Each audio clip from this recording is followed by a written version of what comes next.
Hi guys, my name is Tabitha. Today I want to give you a quick look at this tiered tray behind me and the little decor pieces that are on it. Now I just got this put together and the process was an absolute breeze. It was super simple and I love that the main material for this is a solid wood, and then the little bar and handle is a painted iron, so everything about this feels very sturdy, it feels very well made, and it is certainly adorable. This obviously has that farmhouse rustic look to it. It fits perfectly in with my home and it could easily be decorated for just about any holiday or season. The little decor pieces match it to a T. They are so cozy and warm and inviting. I love the way they dress up this otherwise empty space in my kitchen. And with this being a rectangular shape, you get way more surface area to decorate with. You get this really cute shiplap looking design, Simply Blessed sign, and the backside is blank. It is solid wood, and you get this little stand. You get it some beaded and like burlap tasseled garland. This cute little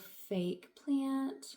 And this little gnome says welcome. I love how everything is very crisp. The print and design looks great. And this is double-sided, so this side would be perfect for Christmas. This little window pane with the wreath and bow. And then the little home sign that says Home Sweet Home is also double-sided. You get that black buffalo check print just like on the gnome over here, as well as these two little decorative like wicker balls. This is a super cute little set. I love the two items together and it would make for a remarkable gift. So if you were looking for a way to dress up a space in your home, make it feel more cozy and inviting, this is a great way to do it. I would definitely give this a try.